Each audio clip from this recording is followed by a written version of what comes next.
ଶୀଘ୍ର ନେବାକୁ ଆସୁଥିବା ଆମ୍ଭମାନଙ୍କର ସେ ସ୍ୱର୍ଗୀୟ ବର ପ୍ରଭୁ ଯୀଶୁ ଖ୍ରୀଷ୍ଟଙ୍କ ବହୁମୂଲ୍ୟ ନାମରେ ସମସ୍ତଙ୍କୁ ପ୍ରେମର ନମସ୍କାର। ପ୍ରିୟ ଈଶ୍ୱରଙ୍କ ଲୋକମାନେ, ଆଜି ଆମ୍ଭେମାନେ ଯେଉଁ ପ୍ରସଙ୍ଗରେ ଈଶ୍ୱରଙ୍କ ଜୀବନ୍ତ ବାକ୍ୟ ଅନୁଧ୍ୟାନ କରିବାକୁ ଯିବା, ପ୍ରସଙ୍ଗର ଶୀର୍ଷକ ପଥିକ ତୁମେ ଏକା ନୁହଁ।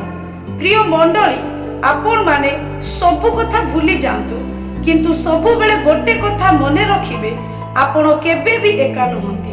ହଁ, ଏହିପରି ବି ହୋଇପାରେ ଆପଣଙ୍କ ଚାରିକଡ଼ରେ ଥିବା ଆପଣଙ୍କ ନିଜସ୍ୱ ଲୋକମାନେ ସର୍ବଦା ପରିହାସ କରି ଏପରି କହୁଥିବେ, ତୁମ୍ଭେମାନେ ତ ପରିତ୍ୟକ୍ତ, ତୁମ୍ଭର ଅବା ଆଉ କଣ ଅଛି, ତୁମ୍ଭେମାନେ ତ ନିଃସଙ୍ଗ।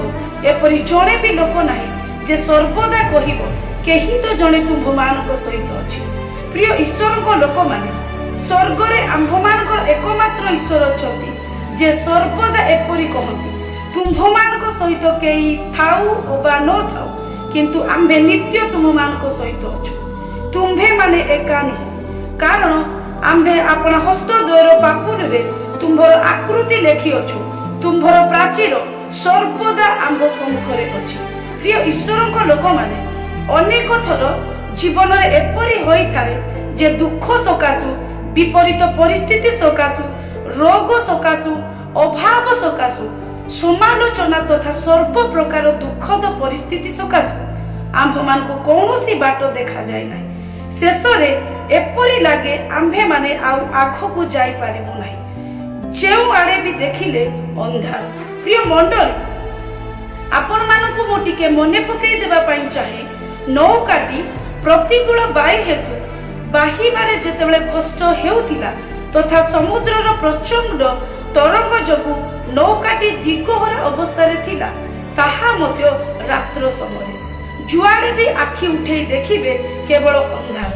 ଶିଷ୍ୟମାନେ ବୁଝିପାରୁନଥିଲେ ଯେ ସେମାନେ କଣ କରିବେ। ଯୁଆଡ଼େ ଦେଖିଲେ ବି ସେମାନଙ୍କୁ ନିରାଶ ଦେଖାଯାଉଥିଲା। ସେମାନେ ମନେ ମନେ ଏପରି ଭାବୁଥିଲେ, ସବୁ ତ ସରିଗଲା, ଆଉ ଅବା କଣ ଅଛି। ଠିକ୍ ସେତିକି ବେଳେ ଶିଷ୍ୟମାନଙ୍କ ଜୀବନରେ ଏକ ନୂତନ ଆଶା ସଞ୍ଚାରିତ ହେଲା। ଭାବୁଥିଲେ ଯେ ସେମାନେ ଏକା, କିଏ ଏହି ବିପରୀତ ପରିସ୍ଥିତିରୁ ଆମ୍ଭମାନଙ୍କୁ ରକ୍ଷା କରିବ। ଠିକ୍ ସେତିକି ବେଳେ ପ୍ରଭୁ ଯୀଶୁ ସମୁଦ୍ରର ଜଳ ଉପରେ ଚାଲି ସେମାନଙ୍କ ନିକଟକୁ ଆସି କହିଲେ, ଭୟ କର ନାହିଁ, ଏ ତ ମୁଁ। ତହିଁରେ ସମୁଦ୍ର ଶାନ୍ତ ହେଲା। ସେଥିପାଇଁ ପ୍ରିୟ ଈଶ୍ୱରଙ୍କ ଲୋକମାନେ, ଆପଣମାନଙ୍କର ଜୀବନରେ କିଏ ଥାଉ ଅବା ନଥାଉ, କିଛି ଯାଏ ଆସେ ନାହିଁ।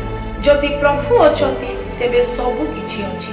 ପ୍ରଭୁ ଏହି ଅଳ୍ପ ଶିକ୍ଷାରେ ଆମ୍ଭମାନଙ୍କୁ ପ୍ରଚୁର ପରିମାଣରେ କଲ୍ୟାଣ କରନ୍ତୁ।